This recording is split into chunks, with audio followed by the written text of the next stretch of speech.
হাদিস থেকে শোনাচ্ছি আপনাদেরকে। আল্লাহর নবী রাহমাতুল লিল আলামিন কলিজার টুকরা ফাতিমাতুজ জাহরা রাদিয়াল্লাহু তাআলা আনহাকে কত ভালোবাসতেন ইতিহাস আপনারা বহুবার আলেমদের মুখে শুনেছেন। নবী যখন দূর সফরে কোথাও বের হতেন সর্বশেষ ফাতিমার সাথে দেখা করে যেতেন, আবার দূর সফর থেকে যখন বাড়ি আসতেন সর্বপ্রথম ফাতিমার ঘরে গিয়া তার সাথে সাক্ষাৎ করতেন। এমনকি আল্লাহর নবী বলেন ফাতিমা তো বিদআতুম মিন্নি, ফাতিমা হচ্ছে আমার দেহের গোশতের একটা টুকরা। যেই ব্যক্তি ফাতিমাকে কষ্ট দেয়, যে ব্যক্তি ফাতিমাকে কষ্ট দেয় সেই ব্যক্তি আমি রাসূলকে কষ্ট দেয়। যে ব্যক্তি ফাতিমাকে আনন্দ দেয় সেই ব্যক্তি আমি মুহাম্মদ সাল্লাল্লাহু আলাইহি ওয়াসাল্লামকে আনন্দ দেয়। আপনারা বলুন তো মুহাম্মদ সাল্লাল্লাহু আলাইহি ওয়াসাল্লাম তার মেয়েকে কম ভালোবাসতেন না বেশি ভালোবাসতেন? কম না বেশি? অনেক বেশি। সেই ফাতিমা রাদিয়াল্লাহু তাআলা আনহা আল্লাহর নবীর কাছে আসলেন আরজি পেশ করতে। বাবার কাছে এসেছে যখন মুসলমানদের অবস্থা কিছুটা সচ্ছল হয়েছে। মুসলমানদের অবস্থা তো খুব নাজুক ছিল শুরু থেকে। বাদা আল ইসলাম গরিবান ওয়া সায়াউদু কামা বাদা, ইসলাম এই পৃথিবীতে ইসলামের উদ্ভাবন হয়েছে খুব জীর্ণ শীর্ণ অবস্থায়। দরিদ্র অসহায় মানুষগুলো ইসলামকে সবার আগে গ্রহণ করেছে। আল্লাহু আকবার বলে। গরিব মানুষগুলো ইসলামকে সবার আগে আঁকড়ে ধরেছে। ধনীরা পিছিয়ে ছিল। ধনীরা ইসলাম নিয়ে যে সময় উপহাস করেছে তখন গরিবরা ইসলামকে ফুলের মালা হিসেবে গ্রহণ করেছে। যার কারণে মুহাম্মদ রাসূলুল্লাহ সাল্লাল্লাহু আলাইহি ওয়াসাল্লাম দরিদ্রদেরকে সুসংবাদ দিয়েছেন। হুজুর বলেন ইত্তলাতু ফিল জান্নাহ, আমি জান্নাত দেখেছি। জান্নাত এবং জাহান্নাম দুটো আল্লাহ আমাকে দেখিয়েছেন। আমি যখন জান্নাতের দিকে তাকালাম ইত্তলাতু ফিল জান্নাহ ফারাআইতু আকসার আহলিহাল ফুকারা, জান্নাতের ভিতরে তাকায় দেখি জান্নাতের অধিকাংশ বাসিন্দা এই পৃথিবীর গরিব মানুষগুলো। ভাবা যায় কত বড় সুসংবাদ এটা। ইত্তলাতু ফিল জান্নাতি ফারাআইতু আকসার আহলিহাল ফুকারা, জান্নাতের অধিকাংশ মানুষ এই পৃথিবীর ধনী মানুষগুলো নয়, শিল্পপতিরা নয়। অধিকাংশ বাসিন্দা হচ্ছে এই দুনিয়ার খেটে খাওয়া সাধারণ দরিদ্র অসহায় মানুষগুলো। জান্নাতের অধিকাংশ আসন দখল করে বসে আছে। ওয়াত্তলাতু ফিন্নার, আর আমি যখন জাহান্নামের দিকে উকি মারলাম ফারাআইতু আকসার আহলিহান নিসা, জাহান্নামের ভিতরে তাকায় দেখলাম জাহান্নামের অধিকাংশ বাসিন্দা এই দুনিয়ার মহিলারা। অধিকাংশ জাহান্নামী এই পৃথিবীর মহিলা মানুষগুলো। একটি হাদিসের মধ্যে এসেছে কথা শোনার পরে মহিলারা জিজ্ঞেস করলো কোন অপরাধে নারীরা অধিকাংশ জাহান্নামে যাচ্ছে? হুজুর বললেন লিকুফুরি কুন্না, তোমাদের কুফুরির কারণে। তারা বললেন আমরা কি নাকফুরনা বিল্লাহ, আমরা কি আল্লাহকে অস্বীকার করেছি নাকি? আমরা কি আল্লাহকে অস্বীকার করছি, কুফরি করছি? হুজুর বলেন না, তোমরা আল্লাহর কুফরি করো না, আল্লাহর নাফরমানি করো না, কিন্তু স্বামীর নাফরমানি করো। অধিকাংশ স্ত্রী স্বামীর নাফরমানের কারণে জাহান্নামী হবে। নাউজুবিল্লাহ। এটা আমার আলোচনার মূল টপিকস নয়, প্রসঙ্গক্রমে হাদিসের অংশটা এসেছে বিদায় ছোট্ট করে বলে দিচ্ছি, কারণ আওয়াজটা অসংখ্য মা বোনদের কানে যাচ্ছে। আল্লাহর হাবিব বলেন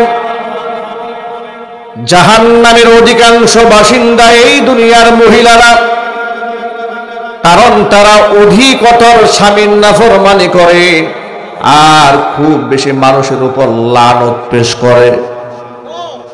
অভিশাপ দিতে দিতে নিজের ছেলে মেয়েদের উপরে অভিশাপ দেয়, দেয় কিনা? দেয় কিনা? ছেলে মেয়েরা একটু দুষ্টামি করলে কি বলে মা জানেন? বিরক্ত হয়ে বলে, এই তুই মরতে পারিস না? আল্লাহ তোর চোখে দেখে না? কত মানুষ রাস্তাঘাটে মরে, এ তুই মরতে পারিস না কেন বলে কিনা? এগুলা মহিলাদের খুব একটা স্বভাবজাত প্রকৃতি। তাদের কিছু কমন কাজ আছে, মানুষকে বদদুয়া দেওয়া, লানত করা, সন্তানের উপরও লানত দেয়। হুজুর বলেছেন খবরদার সন্তানদেরকে লানত দিবে না। খুব বেশি রাগ এবং গুসা হয়ে গেলে সন্তানকে বলবে রহিমাকুমুল্লাহ, আল্লাহ তোর উপর রহমত নাজিল করুক। সুবহানাল্লাহ বলে। বেশি রাগ হয়ে গেলে বলবে আল্লাহ তোর হেদায়েত দান করুক, আল্লাহ তোর উপর রহমত নাজিল করুক। এটা বলবা, কারণ মায়ের কথা আল্লাহর কাছে কবুল হয়ে যায়। খবরদার সন্তানকে মা বোনরা বদদুয়া করবেন না, লানত দেবেন না। এই লানত দেওয়া একটা অপরাধ, আরেক হচ্ছে স্বামীর নাফরমানি করা। স্বামীর সামনে সেজে গুজে না থেকে দেখবেন দুলাভাইয়ের সামনে খুব সাজা সাজা। বিবাহের অনুষ্ঠানে যাওয়ার সময় নারীদের সাজগোজ কাকে বলে, কত প্রকার এবং কি কি। যে বেচারা গহনা কিনে দিল তার সামনে সেজে দেখায় না, কিন্তু বয়ফ্রেন্ডের সামনে দেখানোর জন্য পাগল হয়ে যায়। আছে না নাই? মা বোনদেরকে বলতেছিলাম, মা বোনেরা, দুইটা অপরাধে নারীরা অধিকতর হারে জাহান্নামে যাবে। কয়টা অপরাধে?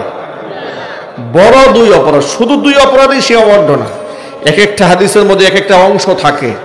এর মানে এই নয় যে শুধু এই দুইটা অপরাধ করলে জাহান্নামে, আর বাদ বাকি যা আছে সব করুক, অসুবিধা নেই। এখানে উল্লেখিত হয়েছে দুইটা অপরাধ।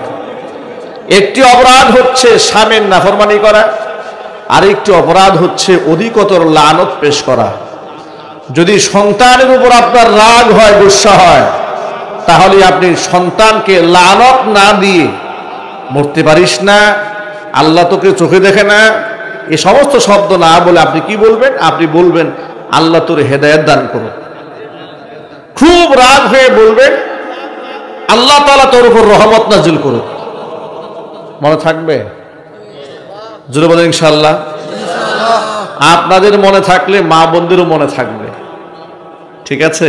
এই কথাগুলো যারা ফালিয়ুবাল্লিগু শাহিদুল গায়বা, উপস্থিত যারা আছেন অনুপস্থিত লোকদের কাছে পৌঁছায় দেবেন। যাদের ঘরের মধ্যে বিবি ঘুমায় আছে, আজকেই বাড়িতে গিয়ে কথা বলবেন, খবরদার বাচ্চাদেরকে বদদুয়া দিবা না। অনেক সন্তানরা রোড অ্যাক্সিডেন্ট করে মারা যায় মায়ের বদদুয়ার কারণে। অনেক সন্তানরা পানিতে ডুবে মরে বাবা মার বদদুয়ার কারণে। কিন্তু বাপ মা জানে না কেন মরছে। মরে যাওয়ার পরে পরে আল্লাহকে গালি দেয়। ঠিক কিনা বলেন? আমি আমার জীবন থেকে ঘটনা শোনাই। আমাদের গাজীপুর অঞ্চলে একটা ছেলে, আমার দেখাশোনা, আমি চিনি খুব ভালো করে, ফ্যামিলি সহ চিনি। ছেলেটা ছোটবেলা থেকে একটু বখাটে টাইপের হয়েছে, বাপ মার চরম অবাধ্য। একটা পর্যায়ে গিয়ে যখন কলেজে পড়েছে তখন খুব একটা পড়াশোনাও করে নাই, নেশার মধ্যে ডুবে গিয়েছে। আর প্রায় সময় বাবা মাকে খুব প্রেশার ক্রিয়েট করতো মোটর সাইকেল কিনে দেওয়ার জন্য। একটা পর্যায়ে বাবা মার গলার মধ্যে দা ধরেছে, দা। মোটর বাইক কিনা না দিলে জবাই করে ফেলে। বাবা মা কিস্তি থেকে টাকা উঠে বাইক কিনে দিয়েছে সন্তানের জন্য, একটা মাত্র ছেলে। আপনারা বলেন তো, যে সন্তান বাবার গলা মায়ের গলার মধ্যে ছুরি তুলে, সেই সন্তানের উপর বাবা মার কি পরিমাণ কষ্ট থাকে। বাপ মা বাধ্য হয়ে মোটর বাইক কিনে দিয়েছে। মাত্র 15 দিনের মাথায় ট্রাকের সাথে ধাক্কা লেগে একদম ট্রাকের নিচে মাথা পড়ে থেতলায় গেছে। এখন আমাদের কাছে ওহী আসে না যে আমরা বলবো না এই কারণে এটা হয়েছে, যা হয়েছে এটা আল্লাহ পাক ভালো জানেন কেন হয়েছে। কিন্তু অনেক জায়গাতে বাবা মার বদ্দুয়া আল্লাহর কাছে সরাসরি কবুল হয়ে যায় বিধায় হুজুর বলে খবরদার সন্তানকে বদ্দুয়া দিবা না, বেশি রাগ উঠেছে, গুসা হয়েছে, বলবে রহিমাকুমুল্লাহ, আল্লাহ তোর উপর রহমত নাজিল করো, হাদাকুমুল্লাহ, আল্লাহ তোর হেদায়েত দান করো, খবরদার লানত পেশ করবো না, তুই মরতে পারিস না, আল্লাহ তোর মউত দিক, নাউজুবিল্লাহ বলেন। জবানের এই হেফাজত করার তৌফিক আল্লাহ পাক আমাদের মা বোনদেরকে দান করেন।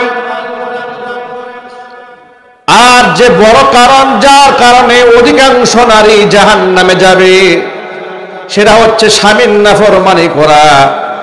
আল্লাহর নবী রাহমাতুল লিল আলামিন বলেন, লাউ কুনতু আমিরান আইয়াসজুদা আহাদান লিগাইরিল্লাহ, পৃথিবীতে আল্লাহকে বাদ দিয়া দুনিয়ার কোন মানুষকে যদি অন্য কাউকে সেজদা করার পারমিশন আমি নবীজি দিতাম, হুকুম যদি করতাম, আদেশ যদি করতাম, লা আমারতুল মারআতা আন তাসজুদা লিজাওজিহা,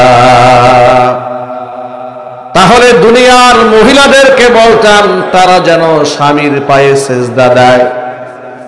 আল্লাহর হাবিব এই হাদিসের শেষাংশে আরেকটু অ্যাডভান্স করে বলেন, ওয়াল্লাযী নাফসু মুহাম্মাদিন বিয়াদিহি লা তুআদ্দিল মারআতু হাক্কা রাব্বিহা হাত্তা তুআদ্দিয়া হাক্কা যাওজিহা। নবীজি বলেন, আল্লাহর নামের কসম করে বলছি, যেই সত্তার হাতে আমার প্রাণ, একজন মহিলা ততক্ষণ পর্যন্ত আল্লাহর হক আদায় করতে সক্ষম হবে না, আদায় করতেই পারবে না, যতক্ষণ পর্যন্ত ব্যক্তি নারী তার স্বামীর হক আদায় করতে না পারে। স্বামীর হক যদি আদায় না হয় আল্লাহর হকও আদায় হবে না, আল্লাহ ওই নারীর প্রতি খুশি হবে না। তুষ্টিটাকে অত্যন্ত গুরুত্ব সহকারে ইসলাম প্রাধান্য দিয়েছে, যদি বলেন সুবহানাল্লাহ। এই শিক্ষাগুলোর চর্চা নাই সমাজে, আলোচনাও নাই, পর্যালোচনাও নাই। বেশি চর্চা হয় সিনেমা, নাটক, থিয়েটার, গান, সিরিয়াল, এগুলা খুব দেখা হয়। নারীরা দেখে কি দেখে? কুবুদ্ধি করে করে কেমনে সংসার নষ্ট করা যায়। নাটকে শেখায় স্বামীকে বাদ দিয়ে বন্ধুর সাথে কেমনে প্রেম করতে হয়, এটা শেখায়। আর ওখান থেকে প্ল্যান শেখে, ঠিক কিনা বলেন? ওখান থেকে দেখে এগুলো প্ল্যান শিখতে থাকে। মা বোনদেরকে বলছি, মায়েরা, বোনেরা, স্বামীর হকের ব্যাপারে ইসলাম কত বেশি গুরুত্ব আরোপ করেছে লক্ষ্য করেন। নবীজি বলেন, স্বামী যখন ঘরের ভিতরে থাকবে, বাড়িতে থাকবে, স্বামীর পারমিশন ছাড়া স্ত্রী নফল রোজাও রাখতে পারবে না। ভাবা যায়, রোজা তো রাখে কার জন্য বলেন না আপনারা? রোজার বিনিময় আল্লাহ নিজ হাতে বান্দা বান্দিকে প্রদান করবেন। সেই রোজার মতো একটা গুরুত্বপূর্ণ ইবাদত রমজানের রোজা, এটা তো নফল রোজা। সেই নফল রোজাও স্বামী যদি বাড়ি থাকে, স্বামীর কাছে আগে পারমিশন নিতে হবে। স্ত্রী বলবে যে আমি তো আগামীকাল একটা নফল রোজা রাখার নিয়ত করেছি, আগামীকাল শুক্রবার, আজ বৃহস্পতিবার রাত, আমি চাচ্ছি রোজা রাখতে, যদি আপনি পারমিশন দেন। আজকে তো সোমবার, আমি আজকে রোজা রাখতে চাচ্ছি, যদি আপনি পারমিশন দেন। স্বামী যদি বলে ঠিক আছে তুমি নফল রোজা রাখো, তাহলে স্ত্রীর জন্য রোজা রাখা জায়েজ। স্বামী যদি পারমিশন না দেয়, ওই রোজা রাখাতেও না সে রোজার সওয়াব পাবে, না সে আল্লাহ পাকের কাছে মাহবুব হতে পারবে। সুবহানাল্লাহ পড়ে। এই দুটা লজিক থেকে আপনারা একটু বুঝে নেন, আল্লাহর কাছে স্বামীর মর্যাদা, গুরুত্ব কত বেশি। আল্লাহর নবী রাহমাতুল লিল আলামিন বলেন, সুতরাং স্বামীর প্রতি সর্বোচ্চ সম্মান প্রদর্শন করতে হবে। মর্যাদা প্রদর্শন করতে হবে। যে নারী এমন অবস্থায় মারা যাবে স্বামী তার প্রতি সন্তুষ্ট, নবীজি বলেন ওই নারী আল্লাহর জান্নাতি হয়ে যাবে। একদিক থেকে যেভাবে স্বামীর প্রতি নারীকে শ্রদ্ধাশীল হতে বলা হয়েছে, অন্য দিক থেকে আবার স্বামীও যেন স্ত্রীর উপর জুলুম না করেন, নির্যাতন না করেন, সেই ব্যাপারেও ইসলামী সীমাহীন গুরুত্ব আরোপ করা হয়েছে। আল্লাহ পাক বলেন ওয়াশিরুহুন্না বিল মারুফ, নারীদের সাথে ন্যায়সঙ্গত আচরণ করবে, নারীদেরকে কখনো গালমন্দ করবে না, বাবার বাড়ির লোকদেরকে নিয়ে খোঁটা দেবে না, তুচ্ছ তাচ্ছিল্য করবে না। তুমি যেমন পড়বে স্ত্রীকে তেমন পড়াবে, তুমি যেমন খাবে স্ত্রীকে তেমন খাওয়াবে। স্ত্রী তার ইজ্জত নিয়ে, সম্ভ্রম নিয়ে, সতীত্ব নিয়ে, নিরাপত্তা নিয়ে, ব্যক্তিত্ব নিয়ে বসবাস করতে পারে এমন একটা বাসস্থান তার জন্য ব্যবস্থা করে দেবে। জোরে করেন সুবহানাল্লাহ। উভয়ের প্রতি দায়িত্বশীল হতে হবে। সুতরাং এখানে আমরা যে সমস্ত পুরুষরা আছি, আমরাও আমাদের স্ত্রীদের সাথে সৎ আচরণ করব। আমরা বলি ইনশাআল্লাহ, জোরে বলুন ইনশাআল্লাহ। এবং সৎ আচরণের সাথে সাথে আমাদের স্ত্রীদেরকে আমরা পর্দায় রাখবো ইনশাআল্লাহ। বলেন বেপর্দায় চালাবো, পরপুরুষের সামনে পাঠাবো না, পরপুরুষ সামনে পাঠানো যাবে না, বন্ধুর সামনে পাঠানো যাবে না, খালাতো ভাইয়ের সামনে, ফুফাতো ভাইয়ের সামনে, দুলা ভাইয়ের সামনে, বড় ভাইয়ের সামনে, স্বামীর কারো সামনে আপনার স্ত্রীকে আপনি পাঠাতে পারবেন না। হারাম, হারাম এবং কবিরা গুনাহ। কথা একদম সাফ এবং পরিষ্কার, গুজামিল দেওয়ার কোনো সুযোগ নাই। আজকালকে এই সমাজের মধ্যে পরকিয়া, জেনা, ব্যভিচার এগুলো বেড়েছে কেন? ইসলামের সুমহান পর্দার বিধানকে লঙ্ঘন করার কারণেই হয়েছে। কথা বলেন না, ঠিক কিনা বলে? গতকালকে আপনাদের এই ময়মনসিংহ জেলা থেকে আমাদেরই এক বোন ফোন দিয়েছে। ফোন দিয়ে আমাকে বলছে, হুজুর এক সময় পর্দা করতাম না, ইসলাম সম্পর্কে জানতাম না, এখন আল্লাহর রহমতে আপনাদের বয়ান অনলাইনে শুনে 5 ওয়াক্ত নামাজ পড়ি, স্বামীর খেদমত করি, হাত মোজা পা মোজা পড়ি, পরপুরুষের সামনে মোটেও যাই না। এই কথাগুলো শুনে আমরা খুব খুশি হই যে আলহামদুলিল্লাহ আমাদের অনলাইনের বক্তব্য শুনে মানুষ যদি পরিবর্তন হয়, ওই পরিবর্তন হওয়াটাই কিয়ামতের মাঠে আমাদের জন্য নাজাতের ওসিলা হয়ে যাবে। ঠিক কিনা? বোনটি বলছে, হুজুর একটা প্রশ্ন করার জন্য ফোন দিয়েছি। সেই প্রশ্ন হচ্ছে যে স্বামী যদি নারাজ হয় তাহলে তো জাহান্নামে যেতে হবে, আপনারা ওয়াজে বলেন। বলে হ্যাঁ, এটা শুধু ওয়াজে বলেন, এটা হাদিসের মধ্যে এসছে। কিন্তু আমার স্বামী দীর্ঘদিন ধরে আমার প্রতি একটা কারণে নাখোশ। কারণটা কি? যখন স্বামী তার বন্ধু বান্ধব নিয়ে বাড়ি আসে, আমি চা এবং ফল নিয়ে তার বন্ধুদের সামনে যাই না। আমি ফল টল সব রেডি করে দিই, স্বামীকে বলি যে আপনি এগুলো আপনাদের বন্ধুর সামনে নিয়ে যান। কিন্তু আমার স্বামী সব সময়ের জন্য আমাকে প্যারা দেয়, প্রেশার ক্রিয়েট করে। আমি কেন বন্ধুদের সাথে সামনে যাই না? বন্ধুদের সামনে না যাওয়ার কারণে নাকি তার প্রেস্টিজ পাঞ্চার হয়ে যায়, বন্ধুরা খুব নাখোশ হয়ে যায়। কেমন অসামাজিক বউ তুই বিবাহ করেছিস?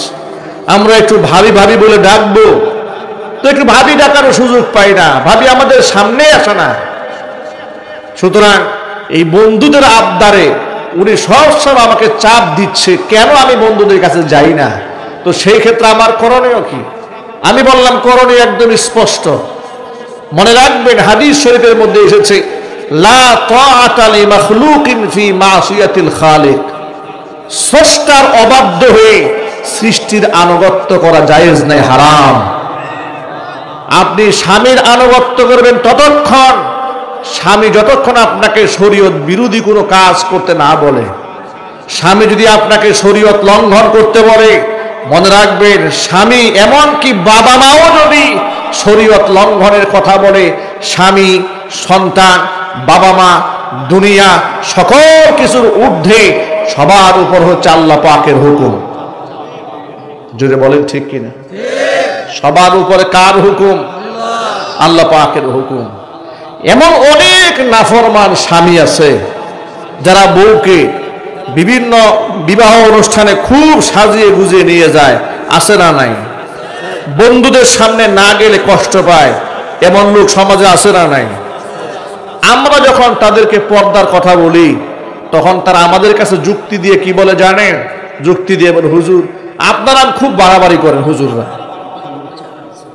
হুজুররা খুব বাড়াবাড়ি করেন, আমরা বন্ধু বান্ধবরা গেলে হবে নাকি?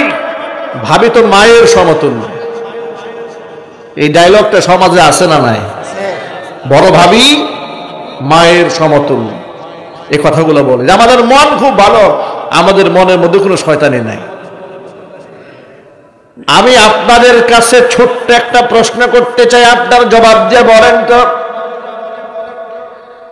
সাহাবায়ে কেরাম রাদিয়াল্লাহু তাআলা আনহুম আজমাইন তাদের অন্তরে অবস্থা আমাদের চেয়ে খারাপ ছিল না ভালো ছিল? মোটামুটি ভালো ছিল নাকি? মোটামুটি আমাদের কাছাকাছি। আল্লাহু আকবার আগে বলে। তাদের মনের অবস্থা দিয়ে একটা কথা বলি, তাদের সম্মান, তাদের মর্যাদা আল্লাহর কাছে কত বেশি ছিল। আল্লাহর নবী বলেন, পৃথিবীতে যত নবী রাসূল এসেছেন, নবী রাসূলদের অধ্যায়টা বাদ দিয়ে সাধারণ মানুষ যতটা দুনিয়াতে এসেছে, তামাম পৃথিবীর মানুষদের উপরে আবু বকর সিদ্দিক রাদিয়াল্লাহু তাআলা আনহুর চেয়ে দামি মানুষের উপরে এই পৃথিবীতে সূর্য কোনোদিন উদিত হয় নাই। আল্লাহু আকবার বলেন। আবু বকরের চেয়ে দামি মানুষের উপরে এই দুনিয়াতে কোনোদিন সূর্য উদয় হয় নাই। আল্লাহু আকবার। কত দামি ব্যক্তি ছিলেন আবু বকর সিদ্দিক রাদিয়াল্লাহু তাআলা আনহু। ওমর ফারুক রাদিয়াল্লাহু তাআলা আনহুর ব্যাপারে হুজুর বলেন, লাউ কানা মিন বাদি নাবিয়্যুন লাকানা উমর নাবিয়্যা, আমার পরে যদি কেউ নবী হতো হযরত উমর নবী হয়ে যেতেন। সম্মান কম না বেশি? আরো জোরে বলেন। সাদ ইবনে মুআজ রাদিয়াল্লাহু তাআলা আনহু আনসারী একজন সাহাবী, যার ব্যাপারে হুজুর বলেন, এই যে আমার গায়ে একটা চাদর দেখতে পাচ্ছেন, নবীজির গায়ে একটা চাদর ছিল। কোন অমুসলিম হুজুরকে সেই চাদরখানা উপহার দিয়েছিল। চাদরটা ছিল রেশমের, আবার চাদরের মধ্যে ছিল কাজ করা, এই সুতার কাজ করা আছে না, ওই চাদরটার মধ্যে রেশমের কাজ করা ছিল, খুব সুন্দর ছিল। আল্লাহর নবী যখন গায়ে পড়লেন, সাহাবায়ে কেরাম চাদরটা এসে স্পর্শ করা শুরু করলেন এবং চাদরটা দেখে মুগ্ধ হলেন। রাসূল তখন বললেন, লা মানাদিলু সাদিন ফিল জান্নাতি আফদালু মিন হাযা, জান্নাতের ভিতরে সাদকে আল্লাহ পাক যে চাদরটা দেবেন, সেই চাদরটা এই চাদর চাইতে অনেক বেশি উত্তম। এ কথা বলে দুইটা জিনিস প্রমাণ হয়ে গেল। এক নাম্বার হলো সাদ বিন মুআজ রাদিয়াল্লাহু তাআলা আনহুর স্পেশাল একটা সম্মানের ঘোষণা নবী জানাই দিলেন, আবার তিনি যে জান্নাতি হবেন সেটাও জানাই দিলেন। সাদ বিন মুআজ রাদিয়াল্লাহু তাআলা আনহুর এত সম্মান কেন হলো শোনেন। আল্লাহর নবী রাহমাতুল লিল আলামিনের প্রতি তার ভক্তি, শ্রদ্ধা, ভালোবাসার গভীরতা এতটাই বেশি ছিল, তিনি যখন গজওয়ায়ে আহজাবে তিনি যখন রক্তাক্ত হলেন, ক্ষতবিক্ষত হলেন, জিহাদের ময়দানে আঘাতপ্রাপ্ত হলেন, তীর ঢুকে গিয়েছিল তার গায়ে, আল্লাহর কাছে দোয়া করে বললেন, রব্বুল আলামিন, জানিনা এই তীরের আঘাতে আমি শহীদ হয়ে কিনা আমার তো জানা নাই। মক্কাতুল মুকাররমার যেই সমস্ত কুরাইশেরা আমার নবীকে কষ্ট দিয়েছিল এবং এলাকা থেকে তাড়িয়ে দিয়েছিল, আমার জানা নাই সেই কুরাইশদের সাথে মুসলমানদের জিহাদ আজও বাকি আছে নাকি। যদি কুরাইশদের সাথে যদি মুসলমানদের কোনো জিহাদ এবং লড়াই বাকি থেকে থাকে, আল্লাহ তোমার কাছে আমার একটা আবদার, এই আঘাতে যেন আমার শাহাদাত কবুল না হয়ে যায়, কারণ যারা আমার রাসূলকে কষ্ট দিয়েছে তাদের বিরুদ্ধে লড়াই করার আমার অন্তরের মধ্যে একটা স্বপ্ন বিরাজমান আছে। আমার রাসূলকে যারা কষ্ট দিয়েছে, আঘাত করেছে, এলাকা থেকে দূর দূর করে তাড়িয়ে দিয়েছে, তাদের সাথে আমি লড়বো, এটা আমার একটা স্বপ্ন। আর যদি সেই কুরাইশদের সাথে লড়াই বাকি না থাকে, সেই ইলমটা তোমার কাছে আছে, তাহলে এই আঘাতেই যেন আমার শাহাদাত তোমার কাছে কবুল হয়ে যায়। সাদ বিন মুআজ রাদিয়াল্লাহু তাআলা আনহু ঘরের মধ্যে আছেন, আহত অবস্থায়, তখনও শহীদ হন নাই, মুমূর্ষ অবস্থায় আছেন। জিহাদের ময়দানে আঘাত পেয়ে তিনি ক্ষতবিক্ষত হয়েছেন। এমন সময় জিবরিল আলাইহিস সালাতু ওয়াস সালাম রেশমি একটা পাগড়ি পরে হুজুরের সামনে এসে হাজির হয়ে গেলেন। রেশমের পাগড়ি পরে জিবরিল আমিন আল্লাহর হাবিবকে ডেকে বলছেন, ইয়া রাসূলুল্লাহ, মান মাত, কে মারা গেল আজকে, কে মারা গিয়েছে? ইহতাজ্জালাহু আরশুর রহমান, কে মারা গিয়েছে? যার মারা যাওয়ার কারণে আসমানের ফেরেশতারা এত বেশি খুশি হয়েছে, তার রূহ পাওয়ার কারণে, আনন্দে আত্মহারা হওয়ার কারণে আসমানের ফেরেশতারা এত বেশি খুশি হয়েছে, তার রূহটা পাওয়ার কারণে আল্লাহর আরশ পর্যন্ত কেঁপে উঠেছে। জোরে কোন সুবহানাল্লাহ। কে মারা গিয়েছে? কার রূহ নিয়ে ফেরেশতারা এমন ঠাড়া করছে? আল্লাহর নবী সোজা দৌড় দিলেন সাদ বিন মুআজ রাদিয়াল্লাহু তাআলা আনহুর ঘরে, যেখানে তিনি আহত হয়ে শুয়েছিলেন। গিয়ে দেখে সাদ বিন মুআজ রাদিয়াল্লাহু তাআলা আনহুর নিথর দেহটা মাটিতে পড়ে আছে। তিনি শাহাদাতের পেয়ালা পান করে আল্লাহর জান্নাতের মেহমান হয়ে গিয়েছেন। ভাবা যায় মর্যাদা কত বেশি। জিবরিল এসে বলে, তার রূহটা পাওয়ার পরে ফেরেশতারা এমন আনন্দিত হয়েছে, আল্লাহর আরশ পর্যন্ত কেঁপে উঠেছে। আল্লাহু আকবার বলেন।